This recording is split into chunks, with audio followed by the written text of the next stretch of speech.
श्री राम जय राम जय जय राम। श्री राम जय जय राम। गुरुर्ब्रह्मा गुरुर्विष्णु गुरुर्देव महेश्वरः।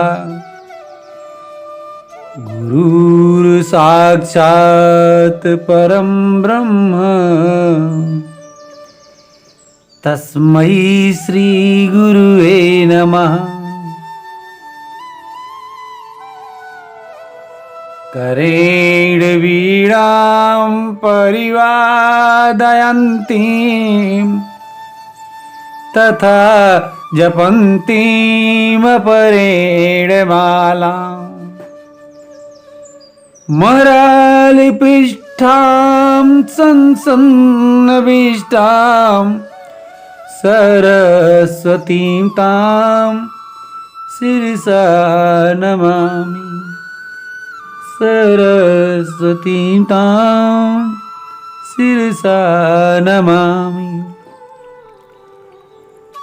परम श्रद्धेय गुरुदेव जी की सादर पावन चरणों में शीश झुकाते हुए आदिशक्ति मां भगवती शारदे मैया को प्रणाम करते हुए आप सभी श्रोता बंधुओं का आदर भाव से सादर प्रणाम करते हुए आज की इस 39वें भाग में श्रीमद् भागवत पुराण कथा के महारास लीला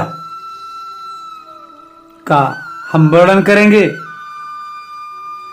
भगवान के उस दिव्य ऐश्वर्य रूप का दर्शन करने के बाद अब सुखदेव जी भगवान के दिव्य महारास में प्रवेश करते हैं। आइए हम और आप भी अपने मन को भगवान के महारास में समर्पित करें। भगवान पिता रात्रि शरदोत पुल्ल मल्लिका विचरन्तुं मनश्चक्रे योगमायामुपासितः। शरद पूर्णिमा यह रात्रि की मल्लिका दिक पुष्पों से बड़ी सुशोभित हो रही है। चांदनी को शोभा चारों तरफ छिटक रही है। पूर्णिमा तो वैसे ही सुंदर होती है। उस शारदीय सौंदर्य को देखकर आज माधव के मन में व्रजवामाओं से विहार करने का संकल्प उठा। वैसे तो भगवती श्रुति ने परमात्मा को बिना मन का कहा है, और जब तक मन नहीं तब तक संकल्प विकल्प नहीं। इच्छाएं तो मन में होती हैं। आज भगवान के भीतर मन जगा और मन में संकल्प उठा। संकल्प भी ब्रजवामाओं से विहार करने का जागृत हो गया। अब तक तो गोपियां ही गोविंद से मिलने के लिए लालायित रहती थी, पर आज तो चमत्कार हो गया। गोपियां अपने अपने घर का काम कर रही हैं और गोविंद के मन में उनसे मिलने की उत्कंठा जाग रही है। ये गोपियों के प्रेम की सफलता है। अपनी योग माया कृपा शक्ति किशोरी श्री राधा रानी जी का स्मरण करके भगवान ने आज प्यारी बंसी बजाई। गोपियों की याद आई तो कि गोपियों को बुलाने के लिए भगवान ने बंसी बजाई। बंसी की तान जहां गोपियों के कान में पड़ी, सब देह भान भूलकर सभी व्रजवामाएं गोविंद की बंसी के साथ खिंची चली आई। निशम्य गीतम तदनंग वर्धनम व्रज स्त्रिया कृष्ण गृहीत मानसा। आजज्ञ मुरन्योन्यमलच्चितोद्धमाः सयत्र कांतो जवलोलकुंडला। उस मधुर गीत को जब गोपियों ने सुना, बंसी तो 2 बार बजी है, बंसी तो 2 बार है, पर दोनों का परिणाम भिन्न भिन्न है। पहले बंसी जब बजी तो उस समय श्री सुखदेव जी ने संकेत दिया, इत वेणुरवम राजन सर्वभूत मनोहरम।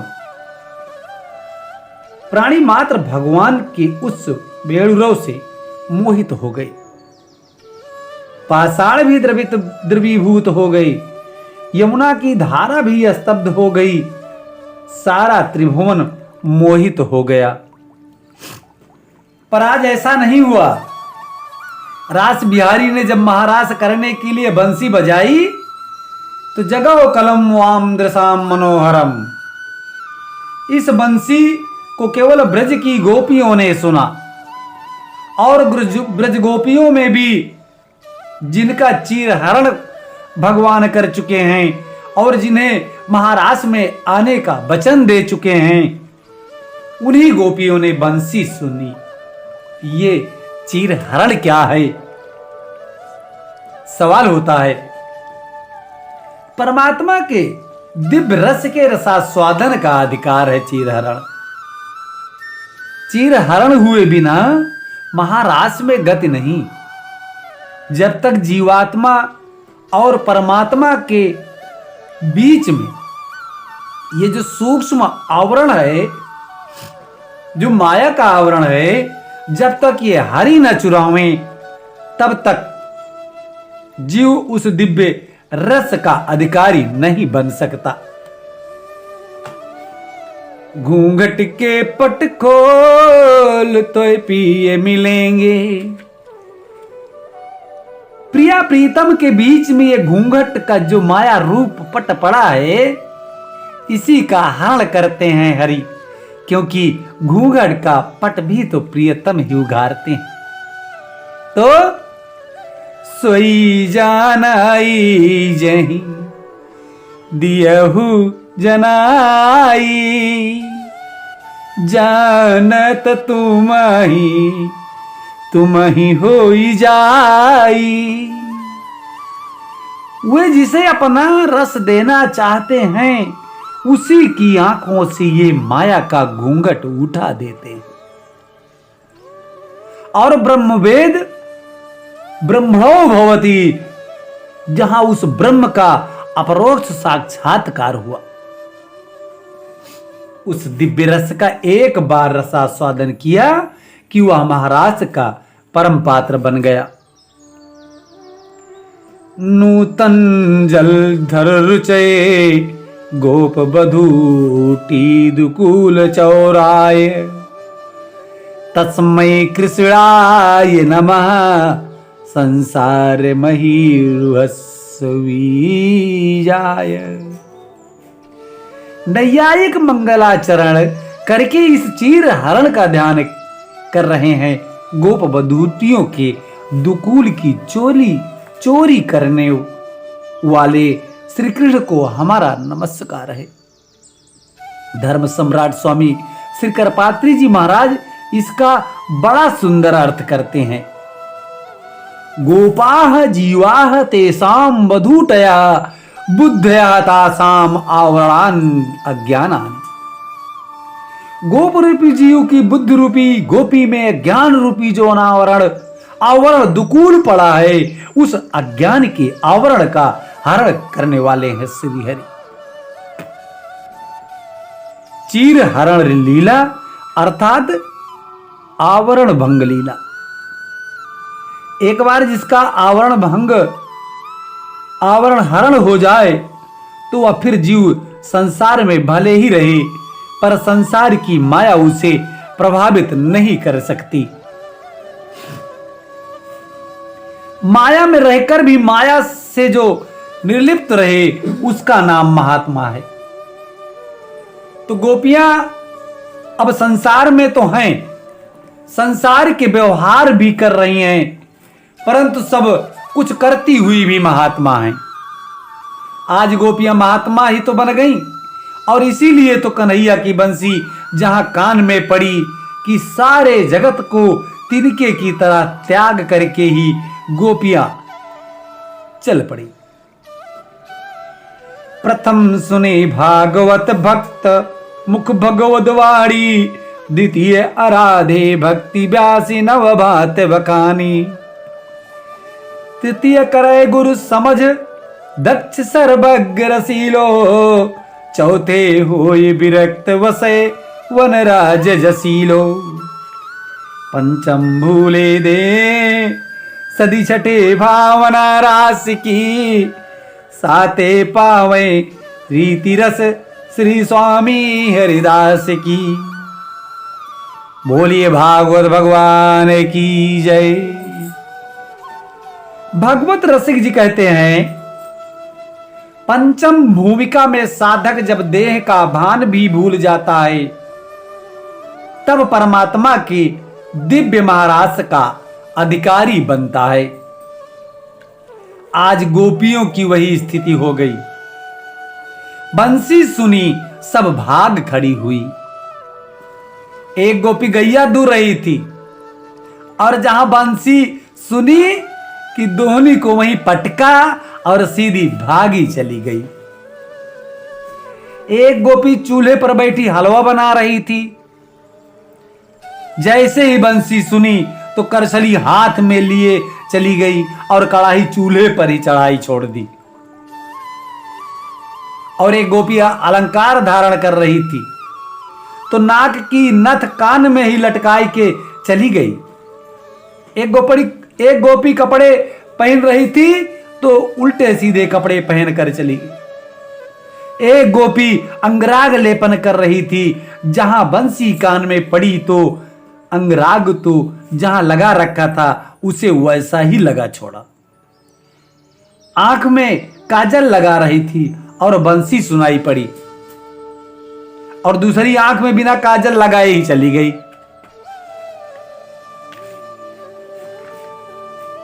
लिम्पन्त्यः प्रमिज्जयन्तो अन्या अंजनत्यः कास्य लोचने, व्यतस्तवस्त्राभरणाः काश्चित् कृष्णान्तिकं ययुः, तावायमाणा पतिभिः पितृभिः भ्रातृभिः बन्धुभिः, गोविन्दा प्रियात्मानो न निवर्तन्त मोहिता। गोविंद से मिलने के लिए जब गोपियां भागी तो बहुतों ने रोकने की चेष्टा की पर रुक न सकी। गंगा की धारा गोमुख से जब निकलती है तो अपने प्रियतम प्रेमास्पद सागर को पाकर ही विश्राम लेती है। छोटा मोटा पत्थर यदि रुकावट बने तो अपने बेग से बहा ले जाती है और बड़ा पहाड़ यदि सामने आ जाए तो अपनी दिशा बदलकर चली जाती है। परंतु लक्ष्य सागर को पाना है, किसी से टकराना नहीं। उसी प्रकार व्रजवामाएं दौड़ती भागती चली जा रही हैं, किसी के रोके नहीं रुकती, क्योंकि बंसी की तान सुनकर गोविंद ने सबके मन को अपहृत कर लिया है, चुरा लिया है। एक गोपी को तो पकड़कर उसके पति ने कमरे में बंद ही कर दिया, ताला लगाकर किवाड़ बंद कर दिया। अब तो बेचारी बाध्य हो गई। आज सब गोपियां बंसी की तान पर दौड़ी जाएंगी और गोविंद का दर्शन पाएंगी, उनका अंग संग उन्हें प्राप्त होगा। धिक्कार है मुझे कि इस शरीर के प्रतिबंध में इस कमरे में ही कैद बनी रह गई। तुरंत उसने पद्मासन लगाया और ध्यान में गोविंद का चिंतन करती करती जहू गुरुमयम देहम श्रद्धा प्रक्षीण वंदना, उसने देहाग्नि में तुरंत अपने त्रिगुणात्मक देह को त्यागा और दिव्य वपु धारण करके प्रभु के पास सर्वप्रथम पहुंच गई। परीक्षित बोले, भगवान इतनी ऊंची स्थिति गोपियों की कैसे हो गई? सुखदेव बाबा कहते हैं, परीक्षित ये गोपियां कोई साधारण सी स्त्रियां थोड़े ही हैं। बड़े बड़े वीतराग संत जो दंडकारण्य में विचरण कर रहे थे, वे श्री रामभद्र के रूप को देखकर मोहित हो गए। वे सब सिद्धकोट के संत जो ब्रज की गोपियां बन करके आए हैं और इस दिव्य महारास के रस का रसास्वादन करने के लिए प्रतीक्षारत थे, सो आज किसी के रोके कैसे रुक सकते हैं। गोभी इंद्रिय ही कृष्ण रसम पिबत इति गोपी ही, जो निरंतर ही कृष्ण रस का पान करे, ये वही गोपियां हैं। गोपियों के पहुंचते ही भगवान ने सबका स्वागत किया। स्वागतम वो महाभागा प्रियम किम करवाणि वह ब्रजस्यानामयं कश्चिद ब्रूतागमन कारणम। आओ आओ देवियों आओ, आपका स्वागत है। गोपियां गदगद हो गईं कि बंसी बजाकर बुलाया और कितने प्यार से स्वागत कर रहे हैं। और जैसे ही अगला प्रश्न किया कि ब्रूतागमनम कारणम, आ तो गई स्वागत है, पर आई क्यों? इसका कारण तो बताइए, कैसे आना हुआ? अब तो गोपियां बेचारी मुंह लटका कर खड़ी हो गईं। बंसी बजाकर निमंत्रण उन्होंने दिया और अब ये ही पूछ रहे हैं कि क्यों आई। अरे जिसने बुलाया हो वही पूछे, उसे पता होना चाहिए कि हमने क्यों बुलाया। बेचारी गोपियां क्या उत्तर दें? मौन, कुछ नहीं बोली। भगवान आज इनके हृदयगत प्रेम को प्रकट करवाना चाहते हैं कि ये अपने मुंह से अपने प्रेम को प्रकट करके कहें, परंतु किसी को भी अपने हृदय के प्रेम को स्पष्ट रूप से तो कहना बड़े साहस की बात है। तो सब गोपियां मौन खड़ी हैं और भगवान आज पीछे पड़े हैं कि आज इनके मुंह से कहलवा कर ही छोड़ूंगा। भगवान बोले अच्छा अच्छा, समझ गया, आज शरद पूर्णिमा है तो रात की चांदनी देखने आई होंगी। वन में बहुत अच्छा देखना चाहिए, परंतु साथ साथ ध्यान भी रखना चाहिए कि ये जंगल वाली बात है। इस जंगल में हिंसक जानवर घूम रहे होंगे, तो चांदनी देखते देखते आपको कहीं कोई शेर भालू न देख ले, इसलिए अब देख लिया तो जाओ। दृष्टम वनम कुसुमितम राकेश कर रंजितम। चंद्रमा की चांदनी बहुत अच्छी तरह देख ली होगी, अब जाओ। गोपियों ने सिर हिला दिया। हम ये चांदनी देखने नहीं आए, बहुत बार देखी है ये चांदनी। भगवान ने फिर पूछा अच्छा तो फिर क्यों आई हो?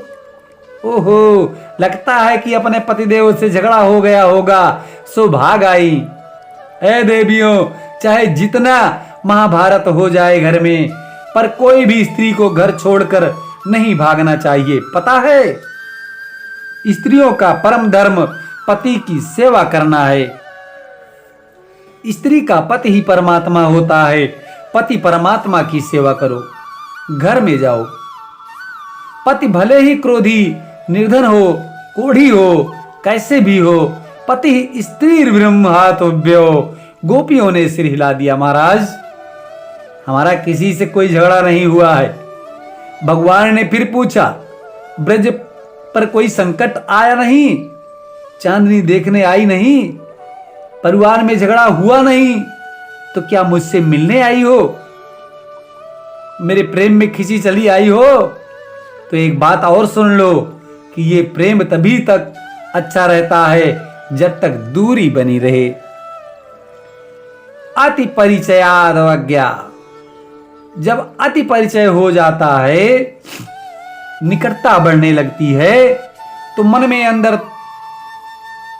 थोड़ा दोष दर्शन भी होने लगते हैं और प्रेम में खटाई भी पड़ने लगती है। अरे मुझसे यदि तुम्हारा प्रेम है ही तो उसके लिए यहां जंगल में मुझसे मिलने की क्या जरूरत है? मेरी चर्चाएं आपस में एक दूसरे को सुनाओ, आंख बंद करके मेरे स्वरूप का ध्यान लगाओ। मैं सुबह शाम जब गैया चराने जाता हूं तब मेरा दर्शन कर लिया करो। श्रवणाद दर्शनाद ध्यानामयी भावोनुकीर्तनात् नये तथा सन्निकर्षेण प्रतीयात ततो गृहम्। देवियों, लोग मर्यादा का थोड़ा ध्यान रखो। कितनी अपकीर्त होगी तुम्हारी। घर जाओ, घर में ही बैठकर मेरा ध्यान लगाओ। लोक लाज का कुछ तो ख्याल करो। जब भगवान ने स्पष्ट कह दिया कि जाओ, तब गोपियों के सारे मनोरथ भंग हो गए। चिंता के मारे नीचे सिर झुकाए पैर के अंगूठे से धरती को कुरेदने लगी। अंत में आपस में बोली, बहन, हम जब से आई हैं तब से ये खड़े खड़े प्रवचन ही दे रहे हैं। यदि इन्हें ठीक से जवाब नहीं मिला तो ये ऐसे ही खड़े खड़े उपदेश देते रहेंगे। तब सब गोपियों ने मिलकर मधुर गीत गाया, जिसका नाम है प्रणय गीत। भगवान ने 10 श्लोकों में प्रश्न किया तो गोपियों ने इस प्रणय गीत में 11 श्लोकों के द्वारा जवाब दिया और भगवान की बोलती बंद कर दी। अद्भुत प्रेम गोपियों ने अपने इस गीत में प्रकट किया है, इसलिए इसका नाम प्रणय गीत है। सब गोपियां मिलकर बोली, मैवं विवोहर्ति भवान गदितुम निशंसम संतज्य सर्वविश्यान् सत्व पादमूलम भक्ता भजस्व दुर्वग्रह मतजास्मान देवो यथादि पुरुषो भजते मोक्षम। हे विभो, हे प्रभु, हमारा इस प्रकार से परित्याग न करो। हम कैसी कैसी आशाएं लिए आपकी बंसी की तान को सुनकर दीवानी दौड़ी चली आई, और आप हो कि जो आते ही हमें तमाम प्रकार का उपदेश देने लग गए। क्या हम उपदेश सुनने आई थी? पहले तो ये बताओ कि तुम्हें यह उपदेश देने का अधिकार है क्या? तुम अहीर के छोरा, हम गंवार ग्वालिनी, ना तो तुम्हें उपदेश देने का अधिकार है और ना हम सुनना चाहती हैं। अरे उपदेश उसे दिया जाता है जो उपदेश सुनना चाहता हो। क्या जबरदस्ती पकड़कर बैठाकर किसी को प्रवचन सुनाया जाता है?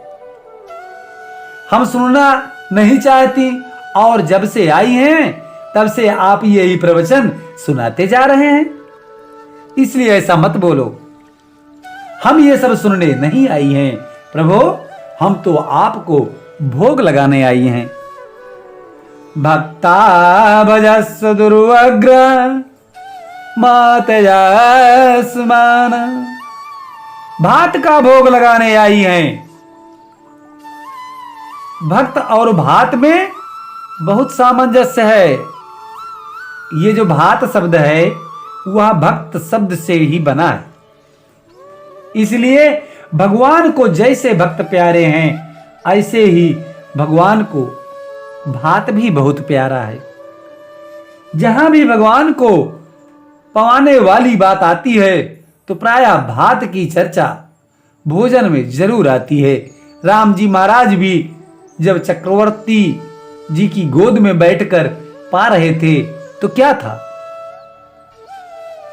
भोजन करत चपल चित इत उत अवसर पाई, भाजी चले किलकत मुख दधियोदन लपटाई। दधियोदन अर्थात दधि भात पा रहे हैं, तो भगवान को भात बहुत पसंद है, ऐसे ही भक्त भी बहुत पसंद है। भात कैसे बनता है? सबसे पहले तो धान घर में आवे, फिर धान में तमाम मूसल मार कर उसका छिलका उतारा जावे, तब चावल अलग होगा। मूसलों के प्रहार से छिलका उतार कर चावल निकाला जाता है। फिर उस चावल को खौलते हुए पानी में डाला जाता है। थोड़ी देर बाद खौलाया जाता है और इतना खौल जाए कि उठाकर जब हम उसे मसलें तो बिल्कुल भी कड़िका उसमें न दिखाई पड़े, थोड़ी भी कठोरता भीतर न रह जाए, हाथ पर रखते ही एकदम पिस जाए, कठोरता का कण भी कहीं रह न जाए, तब वह शुद्ध भात बन जाता है। ऐसे ही जीव जब भगवान का भात है, उसे भक्त भात बनने में बहुत समय लगेगा। पहले तो ये माया में चिपका बैठा है, जैसे धान में मूसल मारो, छिलका उतारो, चावल निकालो, उसी प्रकार पहले तो हमें संसार के थप्पड़ खाते खाते किसी सद्गुरु की अनुकंपा हो जाए, वह शरण में स्वीकार कर ले। जब सनई सनई विवेक पूर्वक उसका छिलका उतारा जाता है, ये माया का छिलका जब उतर जाता है, जीव शुद्ध स्वरूप में हो जाता है, तब भगवान के पाने योग्य अब चावल बनता है। अब चावल तो बन गया, छिलका तो उतर गया, परंतु थोड़ा अब इसे खौलने की आवश्यकता है। चावल खूब खौलेगा तब भात बनेगा। तो जीव जब परमात्मा के विरह की आग में तपता है, हे प्रभु कैसे मिलोगे, कब मिलोगे, कहां मिलोगे, और निरंतर उस प्रभु के विरह की आग भीतर धधकती रही और उस विरहाग्नि में तड़पता रही, तब जाकर इतना तड़पता है कि इसके भीतर की कठोरता बिल्कुल समाप्त हो जाती है। जब तक थोड़ा भी कण है तब तक पाने में स्वाद नहीं आएगा। चावल की कठोरता समाप्त हो जाए तब वह भात कहलाता है। उसी प्रकार हमारे भीतर की सारी कठोरता अर्थात हमारा सारा अभिमान गल जाए, तनिक भी अहंकार हमारे भीतर न रह जाए, कर्तृत्वाभिमान, देहाभिमान, ज्ञानाभिमान, विद्याभिमान आदि सारे अभिमानों को गलाकर जब हम अपनी सत्ता को ही समाप्त करके सर्वथा परमात्मा को समर्पित हो जाते हैं, उसकी विरहाग्नि में अपने सारे अस्तित्व को गला देते हैं, तब भगवान प्रसन्न हो जाते हैं। अब मेरा भात बन गया, अब मेरा भोग बन गया। भगवती स्तुति कहती हैं, अहामन्नम, प्रभो हम अस्त्र हैं, प्रभो हम अन्न हैं और आप इस अन्न के भोक्ता हो। तो गोपियां भी कह रही हैं, प्रभु हम आपकी भात हैं, ये गला हुआ सिद्ध भात है, हमने सारे अहंकार को गला दिया, अपनी लोक लाज को भी गला दिया, अपनी घर परिवार की सारी आसक्ति को गला दिया, अपना अस्तित्व ही गला दिया और ऐसा भी शुद्ध भात बन गई। और वह भी रूखा भात नहीं है, आपके प्यार की मिश्री भी इसमें मिला रखी है। गोविंद आपके दिव्य प्रेम की मिश्री से मिला हुआ ये मीठा भात है, रूखा भात नहीं है। इसलिए अपने सारे आग्रह त्यागो और परोसे हुए इस भात का भोग लगाओ। इस प्रणय गीत में बड़े सुंदर सुंदर भाव हैं। भगवान बोले भूख लगी हो तब तो पाँव में। गोपियों ने कहा सरकार भूख न लगी होती तो आपने थाली मंगवाई भी न होती। पहले कोई आदेश दे कि भाई भूख लगी है, जल्दी से थाली लाओ, भोजन करेंगे, और परोस कर जब थाली सामने आ जाए तब कहो कि भूख नहीं है। ये तो दुराग्रह है। यदि आपको पाना नहीं था तो आपने फिर बंसी बजाकर बुलाया क्यों? ठीक है, हम जब से आई हैं तब से आपके मुंह से एक ही बात सुन रही हैं कि चली जाओ, लौट जाओ, भाग जाओ। तो इसका मतलब आपको भात पसंद नहीं आया? तो ठीक है, पर बंसी बजाकर जो हमारा चित्त आपने चुरा लिया उसे लौटाओ। हम तब लौटेंगे जब हमारा मन लौटेगा। कृष्ण गृहीत मानसा, हमारा मन तो आपने ग्रहण कर लिया है, और इतना तो आप जानते ही है सरकार, कोई भी इंद्रियां बिना मन के काम नहीं करती। कान कथा कब सुनेंगे? जब मन सार्थक लगेगा। पैर घर को कब चलेंगे? जब मन आदेश देगा। तो जब आपने मन ही चुरा लिया, तो अब पैर घर की तरफ कैसे लौटे? चित्तम सुखेन भवता प्रहृतम गृहेषु यन्वर्ष्य उत्करावपि गृह कृत्ये पादौ पदम न चलस्तस्त पादमूलादयामः कथम ब्रजमतो करवाम किमुआ। प्रभु, आपने बंसी बजाकर हमारा चित्त तो बड़े आराम से चुरा लिया, सो अब हमारे पैर घर की तरफ चल ही नहीं रहे हैं, कैसे जाएं? भगवान बोले, तुम्हारे पैर काम नहीं कर रहे हैं तो योग बल से मैं तुम्हें घर घर पहुंचा दूंगा, फिर तो पधारोगी। गोपियां बोली, वाह, तन को घर पहुंचा दोगे पर मन अपने पास रखोगे तो घर जाकर करेंगी क्या? अरे घर के काम तब होंगे जब मन साथ में होगा। भगवान बोले, अच्छा तो तुम चाहती क्या हो? गोपियों ने अपने मन के भाव स्पष्ट कर दिए, जो भगवान गोपियों के मुख से कहलवाना चाहते थे, कह दिया। सिंचांगनस्तवद धरामृत पूर केड़ हासावलोक कल गीत जुहच्चाग्निम नोचेद वयं विरहा जागन्न प्रयुक्त देहा ध्यानेन याम पादयो पदिमीं सुखेते।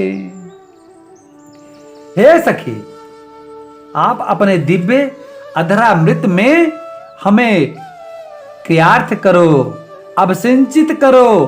ये अमृत, ये अधरामृत क्या है भाई?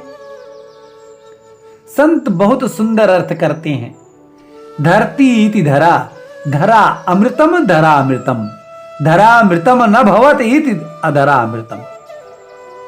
धरती का नाम है धरा, जो सबको धारण करती है, और धरा पर जो अमृत उपलब्ध होता है वह धरामृत, और जो अमृत इस धरा पर कहीं प्राप्त ना होवे वह अधरामृत, अर्थात प्रेमामृत, रसामृत।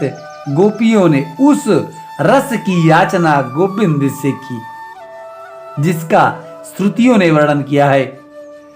रसो ऐसा रसम हो आयम लब्ध्वानंदी भवति।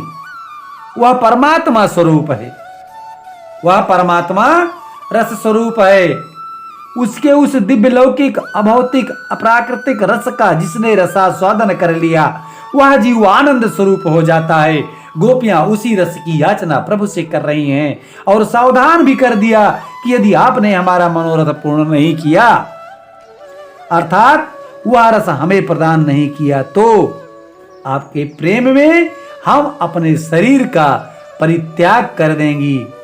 तो जीते जी न सही आपको याद करके मरेंगी, तब तो आपकी प्रतिज्ञा होगी और आपकी प्राप्ति होगी। प्रभु ने अच्छी तरह से परीक्षण करके देख लिया। गर्मियों में आप घड़ा खरीदने जाते हैं तो 10 रुपए का मटका 10 बार ठोक ठोक कर देखते हो कि पक्का है, कहीं फूटा ना हो, टूटा ना हो, छिद्र न हो, टेढ़ा मेढ़ा न हो। हर प्रकार से जब मन संतुष्ट हो जाता है तब 10 रुपए का मटका खरीदते हैं। तो जिन ब्रजवामाओं को अपने अलौकिक दिव्य प्रेम का रस प्रदान करना चाहते हैं, प्रभु उन ब्रजवामाओं का भी तो जरा निरीक्षण परीक्षण करके देखेंगे। प्राइमरी के छात्र की परीक्षा में कोई फर्क नहीं पड़ता है, पास कर देंगे, पर ज्यों-ज्यों ऊंची पदवी होती जाएगी, परीक्षा उतनी ही कड़ी होती जाएगी। तो भगवान के निकटतम पहुंचकर ब्रजवामाओं को उस दिव्य रस की प्राप्ति होने जा रही है। तो भगवान परीक्षण कर रहे हैं कि संसार का कोई प्राकृत रस तो इनके अंदर नहीं है, संसार की किसी वस्तु की आसक्ति तो इनमें नहीं है। पर गोपियों ने जब सब प्रकार से अपनी परीक्षा दी और कहा, महाराज आपके लिए हम सब कुछ त्याग कर आ गई हैं, कोई प्रलोभन अब हमें आपस में अलग नहीं कर सकता, आप स्वयं भी हमें अपने से अलग नहीं कर सकते हैं। तब भगवान प्रसन्न हो गए, परीक्षा में पास हो गई और आत्मा रामो अपरीरमत, अब वह आत्मा राम प्रभु और ज्वामाओं के साथ विहार करने लगे। जैसे ही गोपियों के साथ भगवान ने उनका मनोरथ पूर्ण करने के लिए ताता थैया करके थिरकना प्रारंभ किया, गोपियों के आनंद का पारावार नहीं रहा। नाचते हुए उस नटनागर को देखकर गोपियों को भ्रम हो गया कि देखो कैसे नाच रहे हैं हमारे इशारों पर। वह त्रिभुवनपति को हमने अपने बस में कर रखा है। बाहु प्रसार परिम्ब कराल कोरणी, भीस्तनाल भन मनमर्क खाग्र पातई, श्वेल्यावलोक हसिर्त वज्रन सुंदरी गुणामोत्तम भयम, रतिपतिम रमयांचकार। ताता थैया करके भगवान थिरक उठे कन्हैया, ताता थैया। परंतु जैसे ही कामदेव ने देखा, कामदेव को सबसे बड़ा अभिमान था। भगवान ने चुनौती दी कि आओ तुम भी चले आओ, अब तक तुमने योगियों को समाधि में विचलित किया है, पर मैं योगेश्वर कृष्ण ब्रज की अनंत व्रज सुंदरियों के बीच में विहार कर रहा हूं, आओ मेरे मन में कोई विकार पैदा करके दिखाओ। कामदेव ने सारे बाण चला दिए, वशीकरण, उच्चाटन, सम्मोहन, स्तंभन, उद्दीपन आदि पांचों बाणों का प्रयोग करके देख लिया, पर रतिपति कामदेव को पकड़कर भगवान ने लटका दिया। उत ऊर्ध्व स्तभ्यम, काम को स्तंभित करके भगवान ने व्रजवामाओं के साथ विहार किया। कामदेव लज्जित होकर चरणों में गिर गया और भगवान को आज कामदेव ने अच्युत नाम दिया। न चेवति स्वरूपात इत अच्युत, एक आप ही हो जो अपने स्वरूप से विचलित नहीं हुए, बाकी तो मैंने सबको नचा दिया, आपके अतिरिक्त कोई नहीं बचा। काम का अभिमान कर गया वही कामदेव पराजित होकर भगवान श्री कृष्ण की द्वारिका में आकर उनका प्रथम पुत्र प्रद्युम्न बना। परंतु नाचते हुए श्री माधव का व्रजवामाओं ने दर्शन किया तो उनमें सौंदर्याभिमान जागा। एक गोपी के मन में मान हुआ, बाकी सबको अभिमान हुआ। तो भगवान उस माननी गोपी को मनाने के लिए अपने साथ में लेकर बाकी सब गोपियों के बीच में अंतर्ध्यान हो गए। अंतर्हिते भगवती सहसयो व्रजांगना। अंतर्निहित के दो अर्थ, अंतर्हित के दो अर्थ हैं। पहला अर्थ है कि अदृश्य हो गए और दूसरा अर्थ है कि भगवान गोपियों का हृदय से हित चाहते थे, इसलिए अंतर्हित हो गई। तो अंतः में हित छुपा है, जिनका ऐसे श्री हरि अंतर्हित कर हो गए। अपने बीच में भगवान को न देखकर व्रजवामाओं को ऐसा लगा जैसे मणिधर सर्प की मणि को हरण करके ले जाए या पानी से मछली पृथक हो जाए, विकल होकर छटपटा उठी, अपने प्यारे को ढूंढने के लिए चारों ओर दौड़ने भागने लगी और प्रेम में इतनी पागल हो गई कि वृक्षों से ही पूछने लगी, ए भैया बरगद, ए भैया पीपल, तुम ही बताओ, अपनी विशाल शाखाओं को चारों तरफ से फैला कर देखो, हमारे प्राणधन प्रियतम कहां भाग गए। वृक्षों से भला क्या उत्तर मिलता। गोपियां आपस में बोली, देखो देखो कितने निष्ठुर हैं, आखिर ये भी तो पुरुष जात के ही हैं। स्त्री हृदय की व्यथा को ये क्या समझेंगे, छोड़ो, इनसे बात करना। तुलसी से बात करने लगी, बहन तुलसी, तू तो हमारे प्रिय से बहुत प्रेम करती हो, तेरे बिना तो वह भी भोजन स्वीकार नहीं करते। बहन जल्दी बता कहां है, तेरा तो नाम तुलसी है। तू ना विष्णु ना सती शोभने, तेरी तो शोभा ही हमारे गोविंद के पाद पद्मों से होती है, जल्दी बोल। तभी अचानक हवा का झोंका आया और तुलसी का पौधा हिल गया। एक गोपी बोली, सिर हिला रही है कि मैं नहीं बताऊंगी।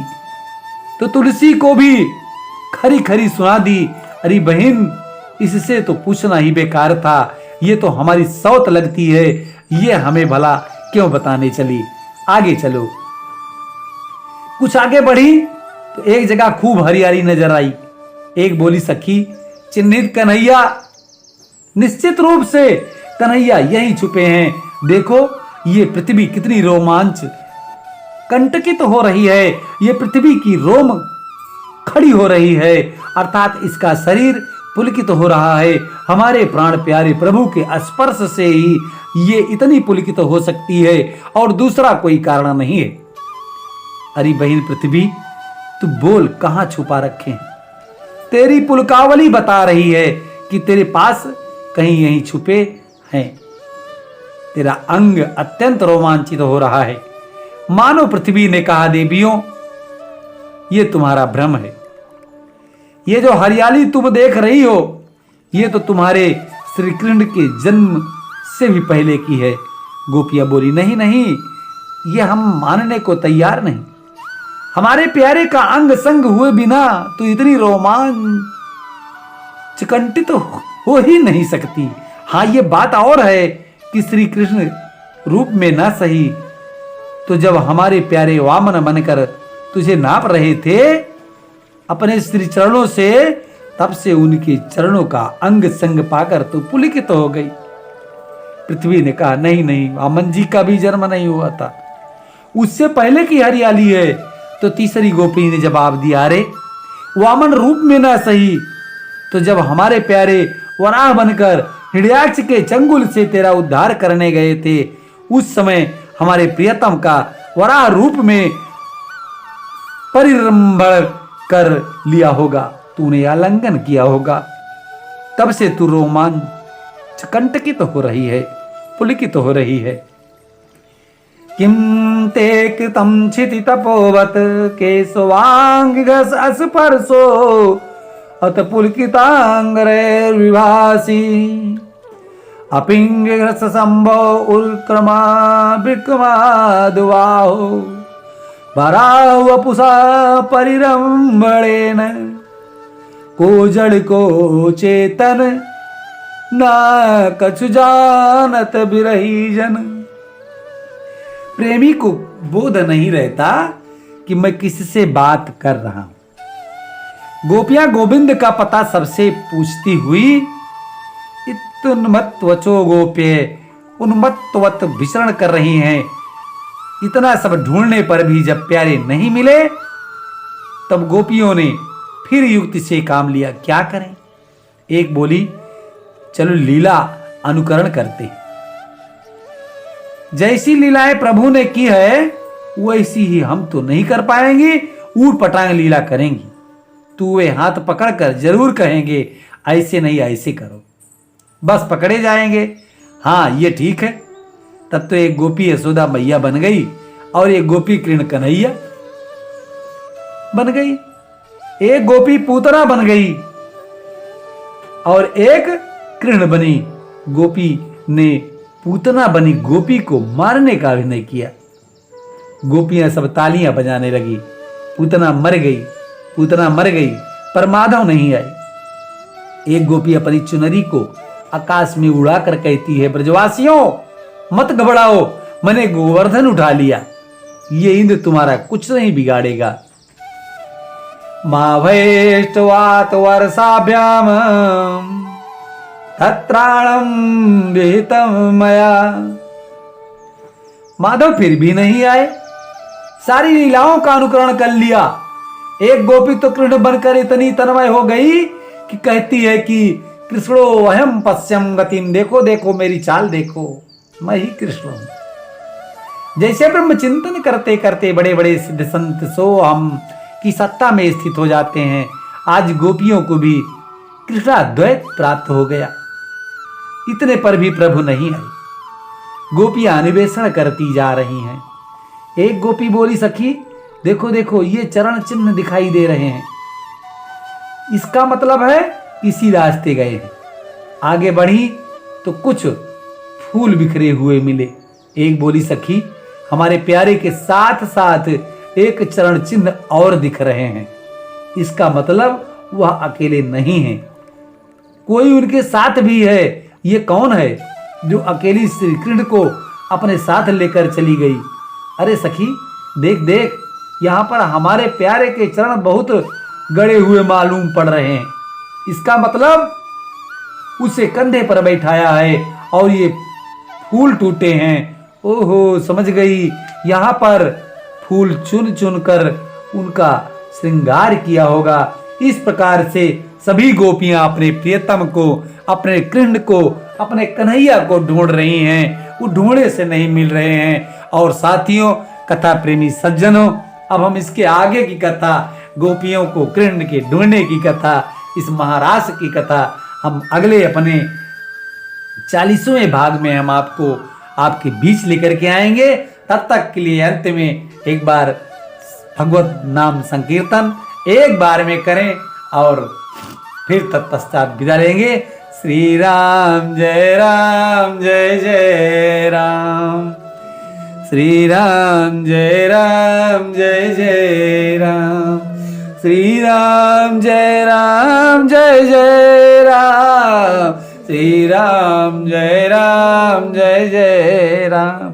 बोलिए भागवत भगवान की जय, बोलिए सच्चे दरबार की जय।